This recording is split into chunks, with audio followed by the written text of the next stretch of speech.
J'ai défendu l'entrepreneuriat et les territoires dans les années 90, ça n'intéressait personne. Dans ma génération, j'ai beaucoup de mes amis qui sont très fiers de dire « mais moi je suis un entrepreneur ». Certains de mes associés me disaient « mais Jean-Pierre, tu fais le prix de l'entrepreneur, c'est les prix pour une boîte de BTP ». Mais oui, parce qu'entrepreneur dans les années 90, c'était entrepreneur en bâtiment. Entreprise et Cité plonge ses racines avant-guerre sur le patronat du Nord qui était leader mondial du textile. Vous savez, je dis souvent qu'il y avait 100 000 ouvriers textiles à Roubaix avant-guerre. Pour avoir fait pas mal d'opérations avec l'IRD, dans le pacte d'actionnaires, il y a toujours dans le comité stratégique le veto pour le changement de siège social en dehors de la région Hauts-de-France. On a sur les 10 à 15 ans qui viennent 80 milliards d'investissements. Ce qui est considérable pour un territoire. Considérable. Le pacte Dutreil a été sûrement le texte le plus important dans la structuration de notre économie sur ces 20 dernières années. Bienvenue dans ce nouvel épisode d'Equity Conversation. Mon invité du jour a dirigé l'un des plus grands cabinets de conseil au monde, Ernst & Young, avant de revenir dans le nord de la France pour développer son territoire. Jean-Pierre Letartre, c'est la synthèse rare entre stratégie mondiale, ancrage territorial et engagement sociétal pour les entrepreneurs. Vous êtes de plus en plus nombreux à nous suivre sur les réseaux sociaux, sur YouTube. Un grand merci à vous. N'oubliez pas, si vous n'êtes pas encore abonné, à vous abonner, à liker, à commenter. Ça nous aide beaucoup. À tout de suite pour ce nouvel épisode avec Jean-Pierre Letartre.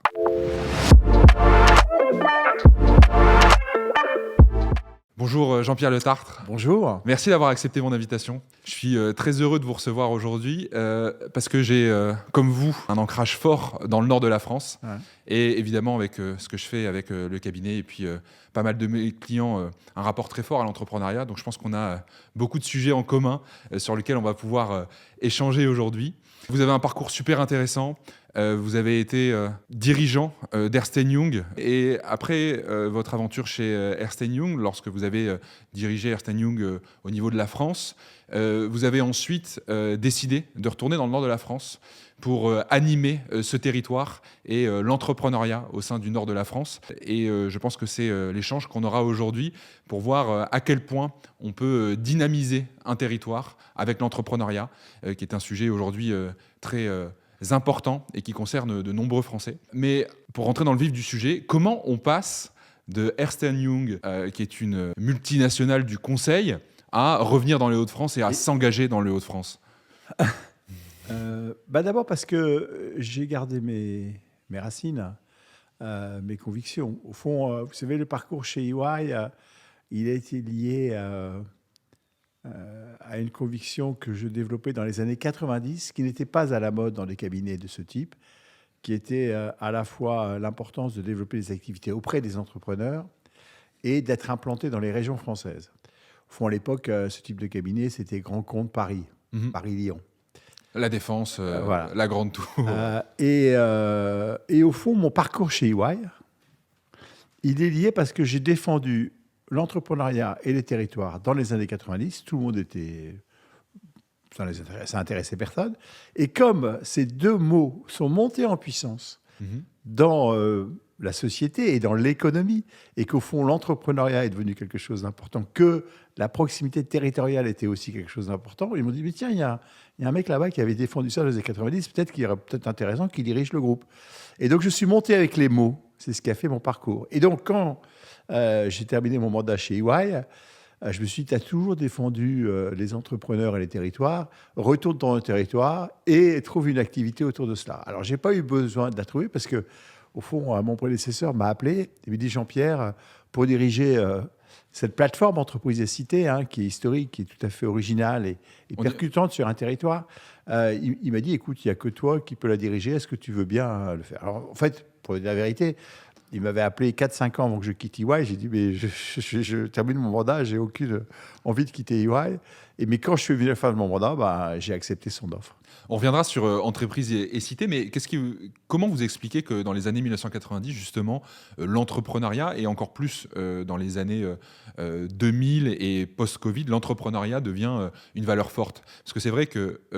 au début, quand on disait j'étais entrepreneur, quasiment c'était quelque chose qu'on n'assumait pas trop. Alors qu'aujourd'hui, en tout cas dans ma génération, j'ai beaucoup de mes amis qui sont très fiers de dire « mais moi je suis un entrepreneur ».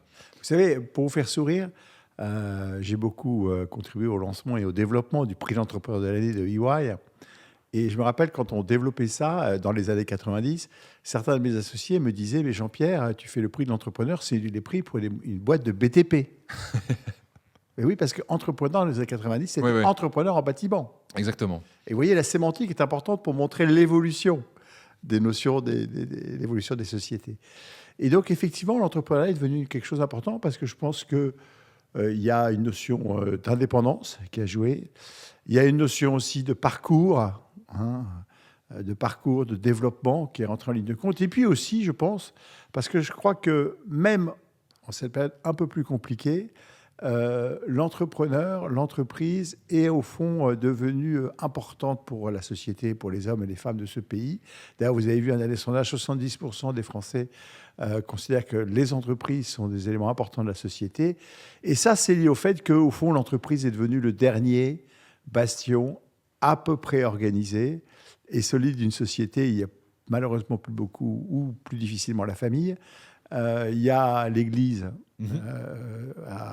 a des difficultés aussi. Et donc, le bastion solide, organisé, dans lequel on peut faire un parcours, dans lequel on peut s'épanouir, ce n'est pas toujours le cas, mais on peut s'épanouir, c'est l'entreprise. Je suis d'accord avec vous et c'est vrai que les derniers sondages, celui que vous avez cité, est très intéressant. Au moment où on a des débats budgétaires, où on essaye beaucoup de dresser les uns contre les autres, etc., c'est vrai que sur la couche de la population, on se rend compte que les Français ont une attache très forte avec leur entreprise et sont plutôt satisfaits de leur façon dont ils évoluent dans leur entreprise. Et effectivement, c'est un bastion de confiance pour eux. Et d'ailleurs, bastion de confiance, c'est le bon terme. D'ailleurs, c'est intéressant que dans l'époque actuelle où on pourrait imaginer qu'il y a une sorte de recul vis-à-vis d'un consensus autour de l'entreprise et de son rôle dans la société, en fait, quand on réfléchit bien, les choses qui ont changé, c'est que, au fond, on a maintenant à peu près, sur ce sujet-là, deux types de populations. Il y a les populations qui sont dans les entreprises et qui aiment globalement leur entreprise. D'ailleurs, dans une période troublée comme aujourd'hui, il y a assez peu de conflits sociaux dans les entreprises. Exactement. Il y en a aussi relativement peu dans les entreprises publiques et de façon encore aussi relativement faible, même dans la fonction publique. Donc globalement, les gens, les populations, les femmes et les hommes de ce pays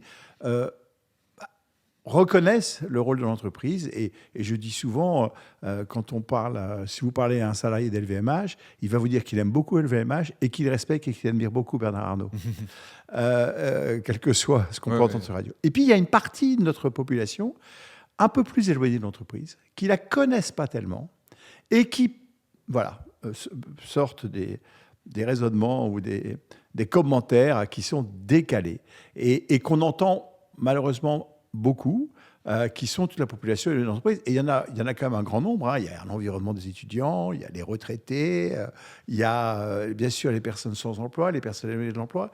Et donc, il faut absolument convaincre cette partie-là de la population que l'entreprise est un acteur majeur de la transformation de nos sociétés. Très bien. Et donc, tout ça nous amène au nord de la France, puisque vous en êtes originaire, moi aussi. Et à quel point l'entreprise peut avoir un impact fort dans la société. Moi, ma mère, pour vous dire, et c'est pour vous dire à quel point le territoire et l'entreprise est très lié, a fait toute sa carrière chez Auchan. Et ma sœur, quand elle a commencé à travailler, chez Auchan. Alors là, elle vient de quitter le groupe Mullier, mais c'est vrai qu'il y a un lien fort entre l'entreprise et son territoire. Et vous, quand en 2019, vous quittez EY, vous retournez dans le nord de la France pour prendre la tête d'Entreprise et Cité. Est-ce que vous pouvez nous dire en quelques mots qu'est-ce que c'est que Entreprise et Cité ? Alors, Entreprise et Cité plonge ses racines d'avant-guerre sur le patronat du Nord qui était leader mondial du textile.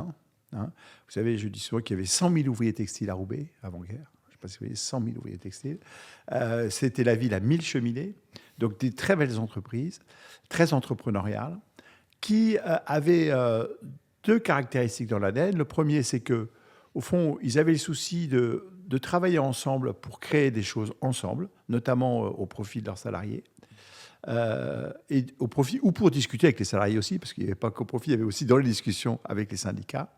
Et puis aussi traversé par une pensée, on va dire des choses catholiques, parce qu'ils étaient très cathos, donc du sens de l'autre et du sens du territoire. Et donc cet ADN entrepreneurial et du sens commun est très fort et plonge ses racines là. Et c'est ça qui a créé, au fil des années, Entreprises et Cités. C'est ça qui crée d'ailleurs l'ADN entrepreneurial de cette région, et notamment de la métropole lilloise, et qui fait sa force. Et donc, Entreprises et Cités, c'est une plateforme qui appartient aux entrepreneurs de cette région, qui a une partie d'activité de service, donc service aux entreprises, le fonds d'investissement IRD, qui fait de l'investissement dans les entreprises et dans l'immobilier, des sociétés de services en conseil social, juridique, en matière d'environnement, en matière d'emploi, avec un groupement d'employeurs, donc un certain nombre d'activités, le logement social, qui, je vous le rappelle, a été créé par les entrepreneurs du Nord avant-guerre. Donc, une activité de service au service du développement des entreprises, une activité d'événement très importante qui est située à Marc-en-Barœul, à la Cité des Échanges, qui est un lieu d'échange, ce que j'appelle le lieu des contradictions fécondes. D'accord. D'ailleurs, en ce moment, ce serait bien de le rappeler à nos députés, les contradictions fécondes, et qui fait beaucoup d'événements dans l'année, plus de 300, 350, qu'on accueille ou qu'on crée. Et puis une activité d'influence, puisque le MEDEF siège là, le comité Grand Lille aussi, où là, on porte la parole des entrepreneurs sur la politique du territoire. D'accord. Et en fait, tout ça, ça représente presque 3500 personnes, en fait. Donc, ce qui est assez important, et vous avez un véhicule d'investissement aussi. Oui, l'IRD, oui. D'accord. En quoi consiste, du coup, l'impact de l'IRD? Quelle est sa mission de l'IRD dans son territoire? Si vous voulez, l'IRD, quand j'ai repris Entreprises et Cités, j'ai repris l'IRD, et je me suis posé la question, à quoi sert un fonds territorial? Parce que vous connaissez très bien le marché et les fournisseurs de financement, du développement. Et au fond, il y a des très belles sociétés d'investissement dans la France, qui travaillent d'ailleurs dans toutes les régions. Ouais. Et pourquoi on a besoin d'un fonds territorial? Parce que forcément, on est plus petit, on n'a pas les mêmes capacités financières, il y a des problèmes aussi d'attractivité, des talents, de ressources humaines. Et en fin de compte, je me suis dit, après analyse, oui, ça a un enjeu. Ça a un enjeu parce qu'il faut pouvoir porter le drapeau du territoire et donc aider les entreprises à se développer, et à garder des centres de décision dans le territoire. Ce qui ne veut pas dire qu'elles ne doivent pas devenir internationales, mais avec des racines territoriales. Et on peut contribuer à ça directement ou en co-investissement. Et donc, on fait beaucoup de co-investissement avec des fonds nationaux. Et donc, ça a été mon premier point. Et le deuxième point, c'est que, au fond, l'IRD a un avantage tout à fait fort, c'est qu'il connaît le territoire dans le détail. Et donc, il peut aller chercher des pépites que certains fonds au niveau national ne vont même pas regarder parce qu'ils sont concentrés en général sur le très haut du panier. Et nous, dans les fins fonds de notre territoire, on trouve des pépites et on les aide à se développer parce qu'on est dans la proximité et qu'on regarde les choses, on dit souvent, c'est des investissements les yeux ouverts. C'est qu'on connaît les gens, on connaît les réseaux, des réseaux. Et puis le troisième élément, c'est que c'est un réseau aussi d'entrepreneurs. Et quand je vais souscrire, on a lancé un gros fonds à mon arrivée pour aider plutôt des ETI. J'ai fait souscrire les entrepreneurs de la région. J'ai dit les entrepreneurs aident les entrepreneurs. C'était un peu Et ça, si vous voulez, c'est un réseau très important. Et ça compte dans l'importance. Ça compte parce que, même vis-à-vis d'autres fonds, c'est que les fonds nationaux savent que j'ai en souscripteur leurs souscripteurs. Oui. Mais avec, moi, un sens territorial à l'investissement. Et vous sentez une mobilisation quand vous allez voir vos entrepreneurs du Nord et franchement, vous arrivez à les stimuler? Alors, il y a eu un mouvement. Dans les très grandes entreprises familiales, on a la chance dans cette région d'avoir un tissu entrepreneurial et des grandes entreprises très, très, très dense, en fait. Dense, enfin, pas jamais suffisamment dense, mais dense. Il y a eu une période d'internationalisation de ces groupes. Et là, il y a la volonté toujours d'être international, mais de garder des racines dans le Nord. Vous savez, je dis souvent, un arbre ne pousse que s'il a des racines dans un terreau fertile. Et on ne peut pas se développer en ayant ses origines dans un terrain qui s'abîme, ne serait-ce que pour l'attractivité. Et donc, toutes ces entreprises ont le sens du territoire. Et donc ça, ils le gardent. C'est un ADN historique qui a pu un peu peut-être être plus faible qu'il y a une dizaine d'années, mais qui aujourd'hui est beaucoup plus présent pour investir dans le territoire. Et donc oui, on a des entrepreneurs... Voilà, je ne parle pas les plus anciens, bien sûr, mais aussi la génération 40-50 ans qui s'investit dans le territoire. Et on fait pas mal d'opérations communes. Et nous, on sert un peu de plateforme pour les coagulés, j'allais dire, au service d'un projet. C'est vrai, c'est très marrant parce que pour avoir fait pas mal d'opérations avec l'IRD, dans le pacte d'actionnaires, il y a toujours dans le comité stratégique le veto pour le changement de siège social en dehors de la région Oui, Hauts-de-France. Alors moi, je le comprends parce que je suis originaire du Nord et très fier de l'être et j'aime beaucoup aussi ce territoire. Donc, mais c'est vrai que les fonds Vici parisiens ou internationaux, quand ils arrivent sur le dossier après, ils se disent mais attendez, what the fuck, pourquoi on l'a encore et je pense qu'ils peuvent le comprendre. Bien sûr. Quand ils voient on a environ 300 entrepreneurs de la région qui ont souscrit à nos fonds ou qui participent à nos comités d'investissement. Donc c'est un vrai réseau. Ouais. Et donc pour eux, c'est important de tenir compte de ça.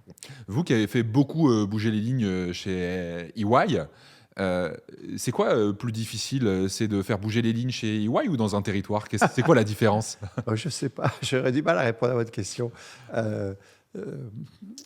C'est difficile partout. C'est difficile partout. Il faut convaincre et surtout, il faut changer les mentalités, ouvrir les portes et les fenêtres. En fait, moi, je crois beaucoup que c'est pareil, d'ailleurs, chez EY que sur Entreprises et Cités, c'est qu'au fond, la difficulté souvent dans les organisations, dans les entreprises, c'est l'entre-soi et la répétition de ce qu'on faisait. Donc il faut briser l'entre-soi, ouvrir les portes et les fenêtres, faire rencontrer forcément des expériences qui n'ont pas forcément de lien apparent ou évident avec ce que vous faites. C'est ça qui crée l'innovation, qui crée la nouvelle idée. Vous voyez, je vous parlais des contradictions fécondes, je crois beaucoup à ça. C'est qu'il faut amener des gens qui ne sont pas forcément d'accord ou qui peuvent avoir des expériences différentes, et c'est cette confrontation qui féconde une nouvelle idée, un nouveau projet.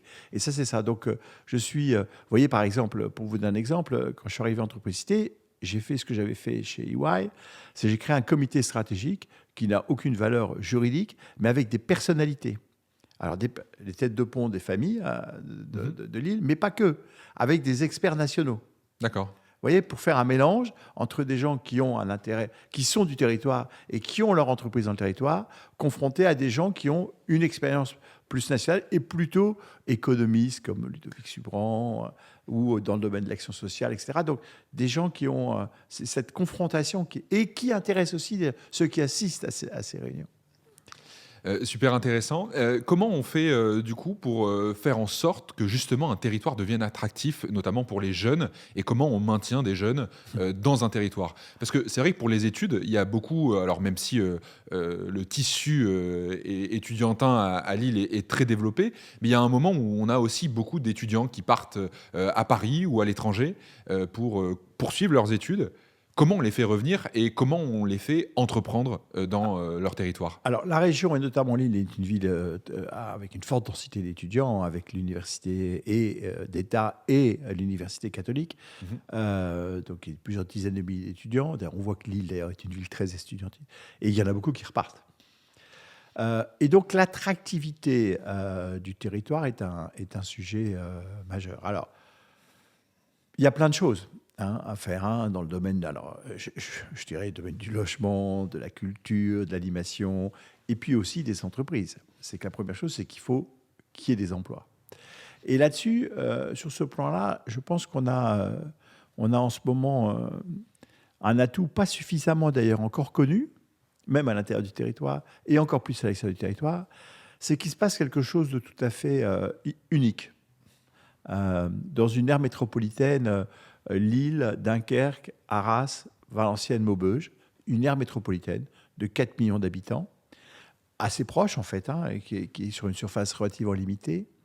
Quand vous additionnez les investissements directs, Gigafactory, EPR, Canal Seine-Nord, il y a la vallée de la batterie, la vallée de la data maintenant, avec notamment e-Valley du côté de Cambrai, qui est absolument exceptionnel. Il faut aller voir, c'est monstrueux.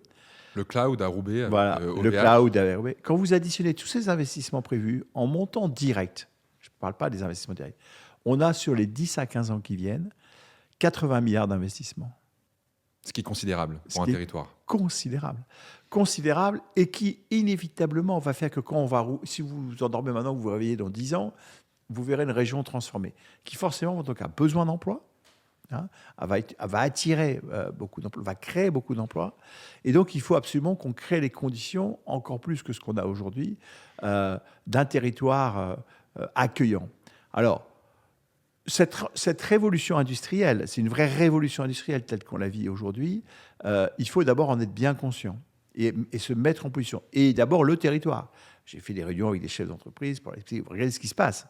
Alors, ça ne se passe pas à Lille Intramuros, mais ça se passe juste à côté. Donc, il y a des choses à faire. Et Lille doit jouer son rôle de capitale, de métropole autour de ces investissements. Donc, il faut travailler là-dessus. Je dirais, avant, on disait souvent, oui, il fait mauvais, etc. Maintenant, avec le réchauffement climatique, il fait de plus en plus beau. La côte d'Opale. Mais j'ai entendu que Dunkerque devenait vraiment à la mode, et notamment avec Vercors qui s'y installait. Dunkerque, moi, j'ai connu Dunkerque à l'époque de la fermeture de tout ce qui était sidérurgie. Il faut aller voir Dunkerque aujourd'hui. Hein. Ouais. Il faut aller voir Dunkerque aujourd'hui. Il faut voir ce qui est en train de se passer à Cambrai, pour prendre en dehors de Lille, ce qui se passe à Arras. Donc, il y a une vraie transformation en marche. Je pense qu'on a la capacité, nous, d'accueillir aussi, voilà, et d'accueillir positivement, amicalement, chaleureusement.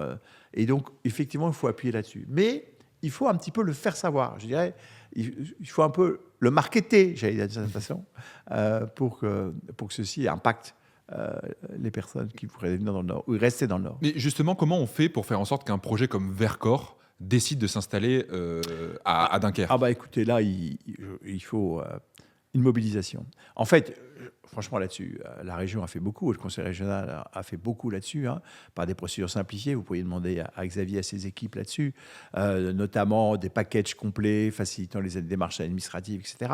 Donc, il y a plein de choses. Il y a une agence d'investissement Nord France Invest qui est extrêmement performante. Donc il y a ça, il y a un travail commercial d'accompagnement qui est fort. Et puis je pense aussi qu'il y a quelque chose qu'on ne dit pas assez, c'est que dans cette région, il y a deux qualités majeures. J'en ai cité une déjà, qui est l'entrepreneuriat. Donc les gens qui viennent, ils rentrent dans un milieu de chefs d'entreprise. Donc ils peuvent rencontrer des gens qui font des métiers, dans des métiers différents, mais qui ont le même rôle, le même job. Et puis il y a un autre élément, c'est le consensus des acteurs. C'est assez étonnant dans une région qui a quand même été de gauche très longtemps et qui a beaucoup de collectivités locales à gauche. Il y a toujours eu, sur le développement économique, un accord sur les fondamentaux. On n'est pas d'accord sur tout, mais sur le développement économique, que ce soit avec Pierre Mauroy, avec Martine Aubry, avec les élus actuels, bien entendu avec Xavier Bertrand, il y a un accord fondamental entre les chefs d'entreprise, les acteurs économiques, les acteurs politiques sur la nécessité du développement, qu'on peut s'en sortir que par le développement, que la décroissance est une stupidité. D'ailleurs, on l'a vu, puisqu'on on l'a vu que la désindustrialisation n'aidait pas le territoire. Pas du tout. Donc et que ArcelorMittal reporte son investissement de décarbonation, c'est parce qu'il n'a plus assez de carnet de commandes. Donc, on décarbonera avec la croissance. On ne va pas décarboner en décroissant. Il faut quand même qu'un jour, on dise les choses telles qu'elles sont. Et donc, ce consensus, et donc l'acteur, l'investisseur, il voit bien qu'on se passe la balle entre les dirigeants politiques, qu'ils soient de la région, d'une collectivité locale, les acteurs économiques, l'État même, qui joue un rôle très important aussi, et avec le préfet qui a toujours joué, enfin, les différents préfets ont toujours joué un rôle très important dans ce domaine-là, ça se passe la balle. Et ils ne voient pas de différence. Et c'est quand même très réconfortant pour un investisseur. Et les grandes familles entrepreneuriales du Nord, les grandes entreprises du Nord, quel est leur rôle qu'ils doivent avoir dans ce développement justement du territoire ? Ils ont un rôle, d'abord, leur premier rôle, c'est d'être des employeurs. Ben oui, c'est des employeurs. Je veux dire, il faut reconnaître au chef d'entreprise que sa première utilité, c'est quand même de créer des emplois et de faire vivre des familles. Il ne faut pas l'oublier non plus. Bien sûr. Et donc, c'est ça. Et puis, de créer un environnement, un écosystème favorable au développement économique, à l'emploi. Et ils le font. Je dirais, c'est pas toujours facile. Franchement, c'est pas toujours facile. C'est vrai qu'on se pose quelquefois des questions de connexion.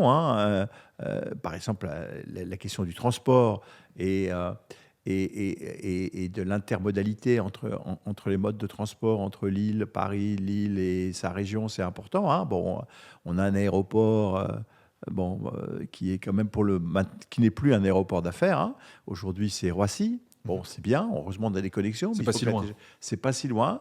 Mais enfin bon. Vous voyez, c'est un peu ça plus loin quand dans vous êtes à Dunkerque. Vous voyez, Dunkerque, ouais. Est-ce que ce serait pas mieux qu'ils aient un aéroport plus d'affaires à Léquin qu'à Roissy, quoi, ouais. Alors, heureusement, il y a le barreau qui se crée entre Amiens et Roissy, qui était une demande très forte de la région depuis des années et qui est en train de se construire.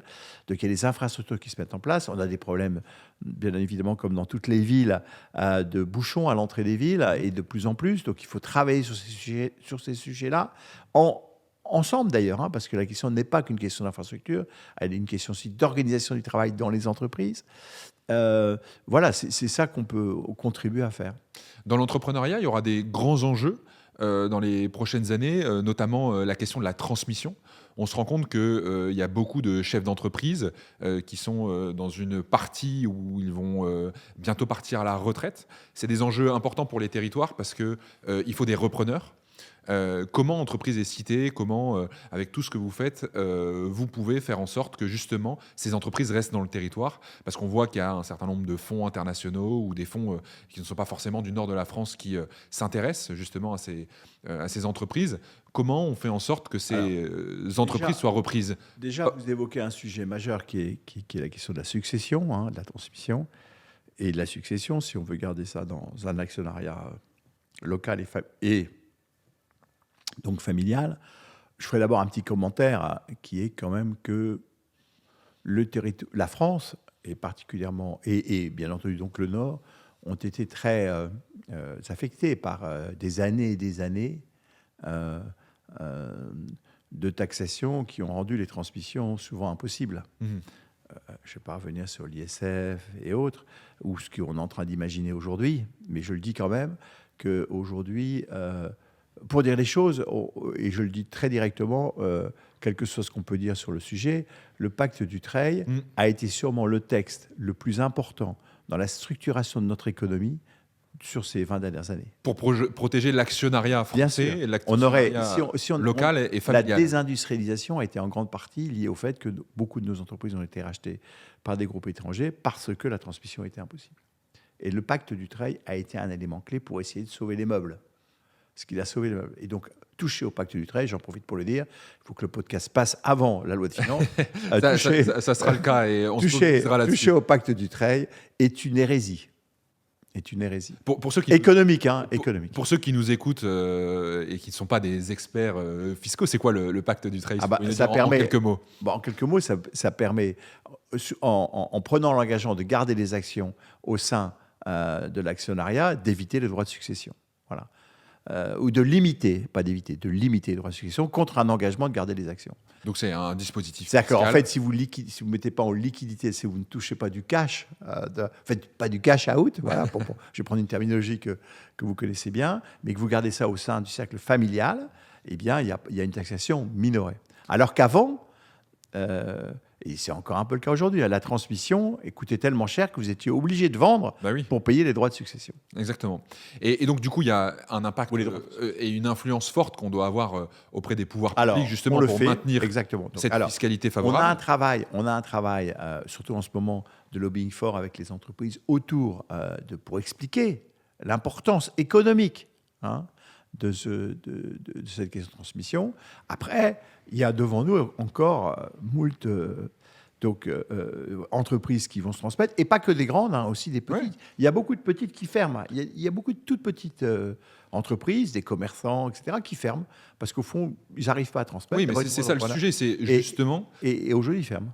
Et ce n'est pas qu'une question de fiscalité, c'est aussi une question de repreneurs. Exactement. Donc ça, c'est le sujet des repreneurs, parce qu'on a des super petites entreprises qui fonctionnent plutôt bien, parfois qui sont des belles endormies, avec qui on pourrait justement remettre, j'allais dire, un coup de dynamisme et faire en sorte de les maintenir. Mais c'est cette question des repreneurs et comment on les forme et comment on va chercher ces personnes qui pourraient devenir entrepreneurs. Voilà, comment on donne envie. Parce que vous avez évoqué, à juste titre d'ailleurs, que l'entrepreneur a été mieux reconnu. Mais...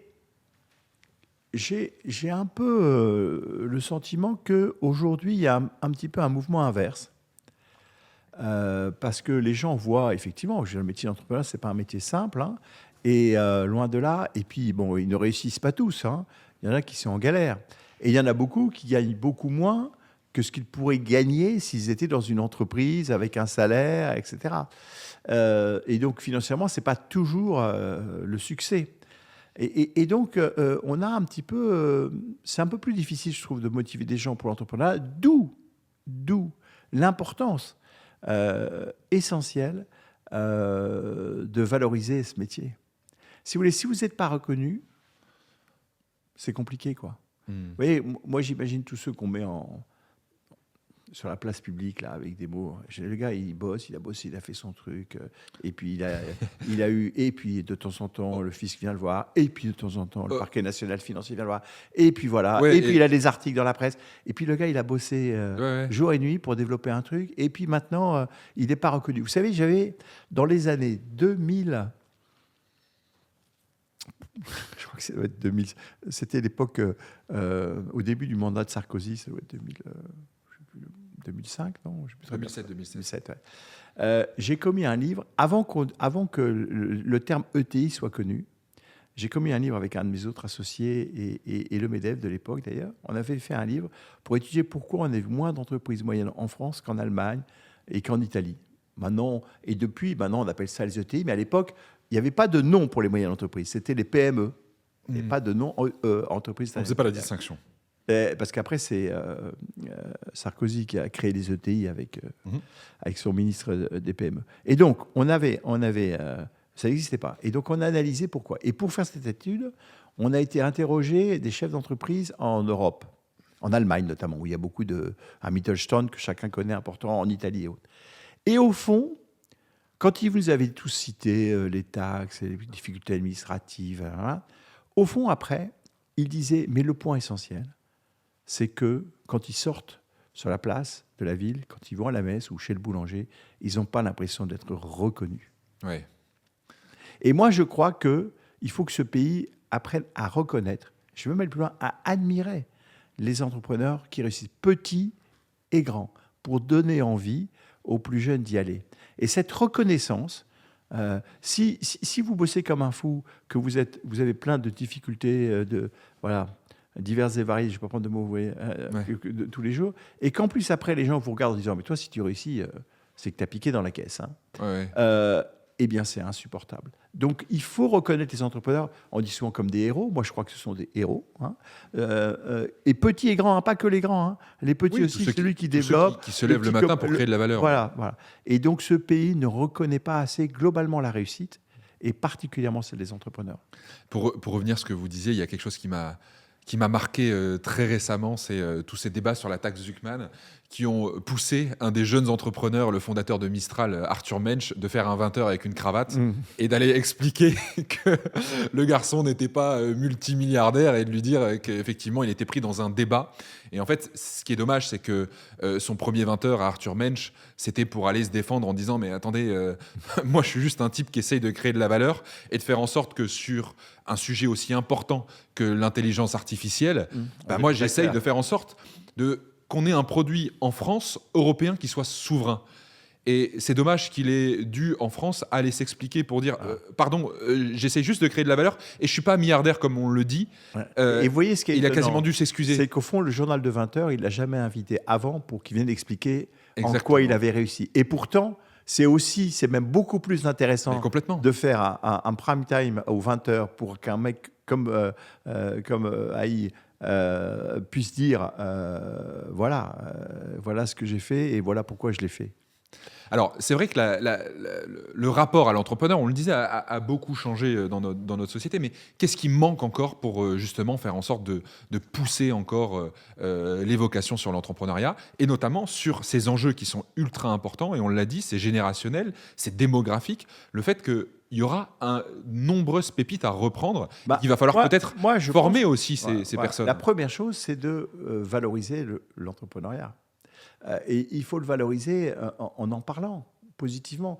Il y a combien d'émissions de journaux qui vous parlent de parcours qui ont apporté de la valeur pour tout le monde, hein, pour les salariés, pour valoriser ce que font les entreprises aussi pour leurs salariés, valoriser ce que font les entreprises pour leur territoire. C'est ce qu'on essaye de faire. Mais c'est vrai que c'est difficile de passer de passer le barrage médiatique. Hein. Ouais. Je pense que c'est dans l'enseignement. Hein. Je veux dire, l'enseignement de l'économie et de l'entreprise, L'éducation financière. L'éducation financière, bon, il y a encore énormément de travail à faire. Les liens entre l'école et l'entreprise. Nous, on a créé un groupe école-entreprise. Hein. C'est pour faire des liens entre les professeurs et les chefs d'entreprise. Bon, ça marche un peu, mais c'est une goutte d'eau. Et c'est quelquefois difficile de faire rentrer l'entreprise dans le lycée. Ça ne rentre pas comme ça, un chef d'entreprise dans un lycée, pour faire une conférence. Loin de là, hein. Il y a encore beaucoup de réactions. Donc, il faut absolument qu'on arrive à travailler ça dès le plus jeune âge. Dans les émissions, Nicolas Dufour qui avait dit à juste titre à la REF, à l'Université des élèves, il dit comment ça se fait que quand on parle d'entreprise, il n'y a pas un chef d'entreprise sur un plateau, alors que quand on parle de tous les autres sujets, on a toujours un médecin, un chirurgien, un avocat, mais jamais un chef d'entreprise, ou rarement. Peut-être que le chef d'entreprise, justement, est occupé aux manettes de son entreprise. Non, je pensais que vous alliez me dire, et ça c'est vrai qu'il y a des chefs d'entreprise qui disent j'ai pas envie trop de me montrer, parce que dans ce pays, si on se montre trop, on a un contrôle fiscal. Parce que, je ne suis pas sûr que ce soit complètement vrai d'ailleurs, mais enfin le risque dans l'esprit qu'on a un contrôle fiscal, on peut perdre des contrats publics. Je pense que l'époque est en train de changer. Surtout en ce moment, il y a beaucoup de chefs d'entreprise qui me disent bon, moi, je vais prendre la parole. Par exemple, au MEDEF de Lille Métropole, j'ai été voir. On avait beaucoup de chefs d'entreprise, bien évidemment, mais on n'avait pas beaucoup les têtes de pont des grandes entreprises. J'ai été les voir, j'ai dit tu viens parce que c'est le moment de parler. Et ils sont venus. Il faut se mobiliser maintenant. Parce qu'il faut qu'on fasse évoluer la vision qu'ont une partie de la population, je ne dis pas les salariés des entreprises, hein, une partie de la population sur la réussite, les entreprises, le métier. Et encore une fois, n'opposons pas les grands et les petits sont aussi des héros. Et justement, dans cet enjeu important pour les quelques années à venir, où il y aura beaucoup d'entreprises à reprendre, est-ce que l'IRD a un rôle à jouer? Est-ce que vous avez mis en place un fonds pour accompagner les repreneurs d'entreprises? Bien sûr. Pour reprendre les entreprises à leur côté, etc. Tout à fait. Quels sont les dispositifs? Donc, on a des fonds aux différents stades de l'entreprise, de la création au développement jusqu'à l'ETI, donc qui sont adaptés en fonction de la taille, pour accompagner les transformations, pour accompagner le développement. On a des activités aussi de M&A pour les PME, pour les entreprises de l'entreprise de la région. Et donc, on accompagne aussi des transmissions, etc. Donc ça, on est prêt à travailler là-dessus. Mais il faut qu'on démultiplie encore, parce que c'est un sujet majeur. On a travaillé aussi sur les petites transmissions, parce que le sujet aussi, c'est de trouver des moyens d'arriver à rendre supportable le coût d'une petite transmission, ce qui n'est pas oui, parce qu'il peut y avoir beaucoup de frais voilà. Donc, il faut mise en œuvre. Voilà, il faut travailler là-dessus. Donc, on est sur le pont là-dessus, parce que c'est un sujet très, très important. Et l'IRD est bien présent. D'accord, on parlait justement du rôle sociétal de l'entreprise sur son territoire. Il y a beaucoup d'entreprises à mission qui commencent à naître. Je sais que Decathlon, par exemple, a une mission très claire. Qu'est-ce que vous pensez justement de ce... Et vous parliez aussi justement de cet entrepreneuriat social qu'il y avait dans le nord de la France, où finalement on pouvait quasiment partir en vacances avec son patron, ou en tout cas avec ses collègues. Il y avait les colonies des enfants qui étaient organisées par les grands groupes du nord de la France. Est-ce qu'on peut faire revivre aussi cet entrepreneuriat social et le sentiment d'appartenance très fort à son entreprise? Alors, je crois que c'est un sujet très, très important. Je suis dans une région quand même qui a créé le logement social, qui a créé les allocations familiales par les entreprises qui se sont mises ensemble pour créer des outils, et dans une région qui est très favorable à la coopération justement entre les entreprises pour créer des outils d'innovation sociale, et puis aussi de coopération avec les autres parties prenantes d'une ville, comme les élus, comme les associations, pour travailler ensemble. On a le comité Grand Lille qui réunit toutes les parties prenantes pour travailler ensemble sur qu'est-ce qu'on peut faire pour accompagner le développement et l'épanouissement des hommes et des femmes, y compris ceux qui peuvent être en difficulté, loin de l'emploi.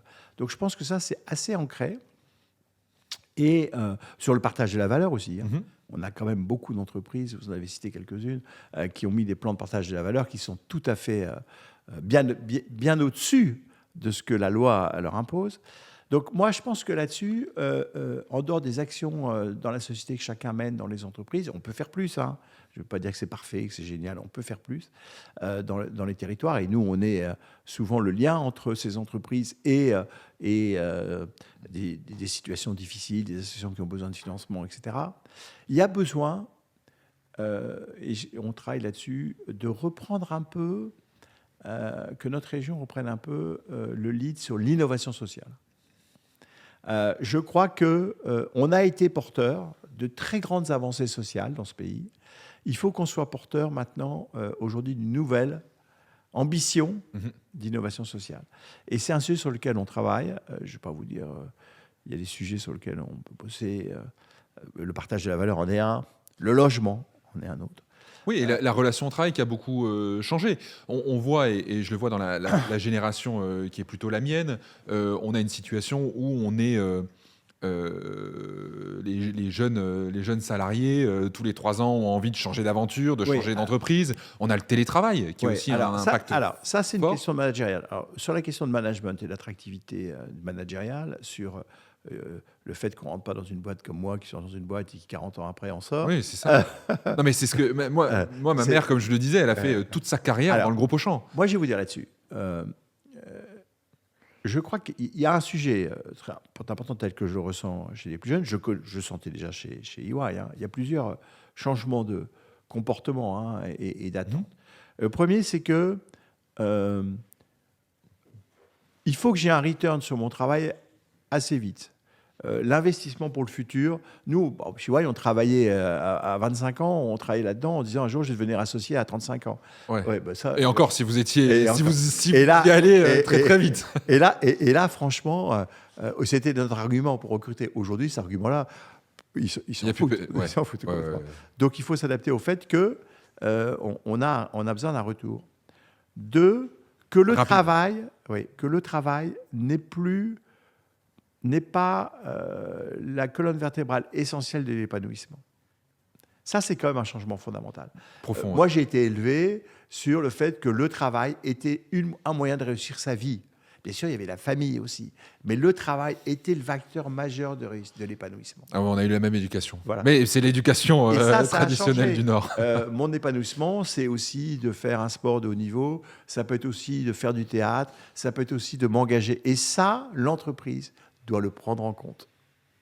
Elle doit s'adapter au fait que la personne qui est en face de vous, elle veut aussi devenir un athlète de haut niveau ou faire du théâtre et jouer de temps en temps au théâtre et donc de prendre... Donc, l'importance d'organiser les parcours qui prennent en compte ça et ne pas dire ton seul truc, c'est le boulot, et ton seul objectif, ça sera de devenir pour associé. l'entreprise X, et c'est comme ça que tu feras ta carrière. Mais comment on fait changer ces mentalités, justement, au sein des entreprises ? Il faut changer les mentalités des managers, et notamment des gens de ma génération à qui on n'a pas dit ça. Le danger, le problème essentiel, la question essentielle de ces changements de comportement, c'est que le manager doit dire des choses c'est pas ce qu'on lui a dit. C'est pas comme ça qu'il a fait sa carrière. Non, mais c'est ça. Et donc, il faut ouvrir. Il faut expliquer pour dire, attends, ce qu'on t'a dit comme vecteur de promotion, d'épanouissement, c'est et de réussite personnelle. Voilà. C'est plus tout à fait les mêmes. Il faut que tu t'adaptes. Ce qui n'est pas évident. Non, mais c'est ça l'enjeu.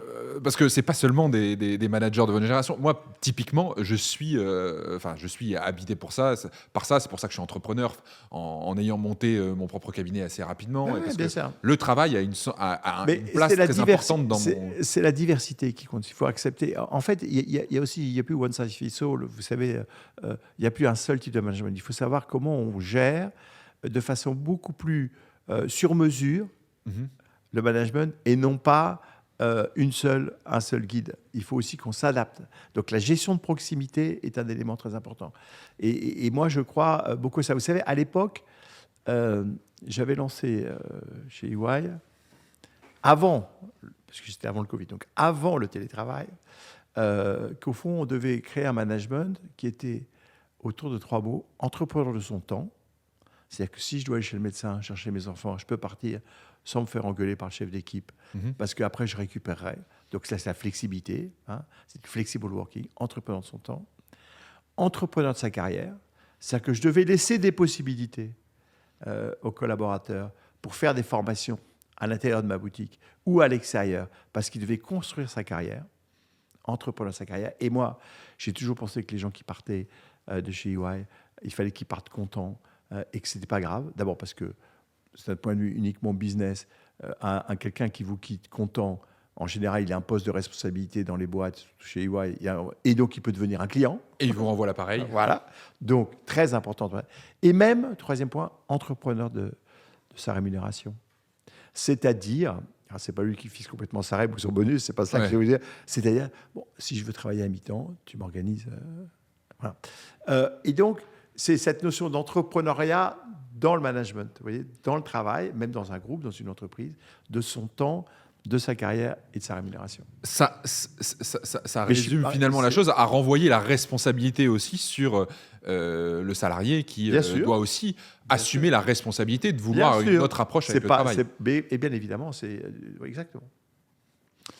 Super intéressant aussi ce point. Dans la dimension européenne, mondiale, comment fait-on aussi pour faire en sorte que, on a parlé du territoire, des entreprises dont on est fier sur notre territoire au niveau national, mais comment on fait aussi pour faire en sorte d'émerger dans nos territoires des leaders européens et leaders mondiaux dans la compétition qui est aujourd'hui de plus en plus difficile? Bien sûr, bien sûr. Alors, ouvrir les portes et les fenêtres, comme je venais, faire venir, faire comprendre, rencontrer, croiser les expériences. Après, si vous voulez, l'internationalisation du business pour les entreprises, ce n'est pas quelque chose de facile. C'est une question d'hommes aussi, là aussi, de compétences, une question de culture, d'adaptation à des cultures différentes. Vous savez, moi, j'ai souvenir de board chez EY. Le français, dans des boards internationaux, est toujours, d'ailleurs on le sent un peu en politique, est toujours admiré et détesté. En fait. Admiré parce qu'en fin de compte, de temps en temps, un Français autour d'une table, il va dire une idée auquel personne ne pensait. Si vous êtes dans un mode anglo-saxon, c'est assez... Voilà. Les réunions durent 20 minutes généralement. Moi, je suis assez fasciné par ça. Ouais. Et donc je peux vous raconter une petite histoire. Alors, d'abord, on a toujours un souci avec la langue, parce que même si on parle bien l'anglais, on est toujours un peu en décalage par rapport à un anglais. Et moi, je me rappelle une fois, j'avais dit, quand j'étais au tout début de la présidence d'EY, je me retrouvais dans un premier conseil européen. Et il y avait un patron Europe, à l'époque, que j'adorais, qui était un type très bien, un Africain du Sud, mais super. Enfin, je ne dis pas mais, et super. Et après la première année, on discute un peu de ma première année. Et puis, je dis, je suis quand même gêné par mon anglais, un peu difficile, etc. Et il m'a dit un truc, mais c'est assez une remarque vraiment faite à un Français, pas à moi. Il dit, tu sais, je préfère quelqu'un qui a des choses à dire que quelqu'un qui parle bien. et donc, je pense que c'est un peu... Mais je ne l'ai pris pas... je pense qu'on a cette carrière. Tiens, il va nous dire un truc peut-être intéressant, un peu hors. Mais sinon, après, on est détesté parce qu'arrogant, parce qu'on ne fait pas non plus tout. Parce qu'on a parfois une pensée un peu complexe. On ne fait pas dans le temps, on ne fait pas dans les délais, on arrive en retard. Alors ça, c'est dans un meeting international. Si vous arrivez 5 minutes en retard, ça arrive tout le temps dans notre pays. Si vous êtes regardé avec des yeux. Nous, on bosse beaucoup à l'international et notamment aux États-Unis. Et c'est vrai que le meeting qu'on a avec nos confrères américains ou avec nos parties prenantes aux États-Unis, c'est 20 minutes. Ouais. Et puis, il faut être à l'heure. C'est 20 minutes, c'est straight to the point. Et généralement, ça finit avant les 20 minutes parce qu'il y a un ordre du jour, c'est clair. Il y a un ordre du jour, il y a des pré-reads, etc. À la fin, c'est décidé. Et c'est vrai que ici, quand on vous envoie un Google Agenda, on vous envoie 1 heure. Alors, il n'y a pas d'ordre du jour. Et à la fin de la réunion, généralement, on est capable de déborder. Ouais, bien sûr. Parce qu'effectivement, il y a des gens qui sont arrivés en retard. Et si on fait le résumé de ce qu'on a décidé pendant cette réunion, je pense que si on envoie un questionnaire à tous les participants, il y en a très peu qui peuvent dire quels ont été les points qui ont été tranchés. Et on a besoin de refaire une réunion généralement pour trancher les points. C'est assez, cette différence de culture est assez marrante. On arrive à la fin de notre entretien. J'ai une dernière question qui me semble et qui m'intéresse beaucoup. Quel est le message que vous donneriez à un jeune dirigeant, ou une une jeune personne qui voudrait entreprendre dans son territoire et quel est le meilleur conseil que pourriez-vous lui donner? Vas-y, go. N'aie pas peur de l'échec. Entoure-toi. D'accord. S'entourer, c'est important. Pas forcément de collaborateurs, parce qu'au début, mais fais marcher un réseau autour de toi. Fais pas ça tout seul. Et des gens avec lesquels tu peux confronter tes idées, construire des décisions. Et surtout quand on démarre, on a besoin de ça. Donc voilà. Vous faites des mises en relation avec des jeunes entrepreneurs et des personnes, des entrepreneurs qui ont un peu plus de bouteilles. Voilà, informels ou formels. Hein. Oui, aider à créer des advisory boards. Voilà, exactement. Moi, je crois que les entrepreneurs sont au service des entrepreneurs. Ouais. Ouais, c'est ça qui est important. Ouais, on peut faire un petit parce que ça me fait penser à un dossier dont on a parlé et à un entrepreneur que j'accompagne depuis le début de son aventure, Simon Froment dans Calineo, qui a été et qui a eu la chance d'être rejoint par l'IRD au tout début. Donc ça lui a donné effectivement les moyens de se lancer. Après, par des business angels qui sont des entrepreneurs du nord de la France qui l'ont aussi aidé à... Alors, évidemment, financièrement, parce qu'ils ont investi dans sa société, mais qui sont toujours à répondre au téléphone lorsque il a besoin. Et c'est vrai que ça a été précieux pour lui, parce que, comme tout entrepreneur, il y a eu des situations où il y avait le vent dans le dos, puis des situations où il y avait le vent de face. Et vous voyez, ça peut être utile. Se faire entourer par des advisory boards, d'avoir dans son capital, quand on démarre, une société comme l'IRD qui inspire confiance, ça donne confiance à la boîte aussi, hein, parce que du coup, d'autres investisseurs peuvent venir et c'est comme ça que vous faites boule de neige. Merci beaucoup pour cet échange. Merci à vous. Qui, je l'espère, sera largement diffusé, parce que c'est une ode à l'entrepreneuriat et puis et au territoire. Et puis un territoire qui n'est pas n'importe lequel, puisqu'il s'agit du nord de la France, auquel vous et moi, nous sommes très attachés. Merci beaucoup, Jean-Pierre. Merci à vous. Merci.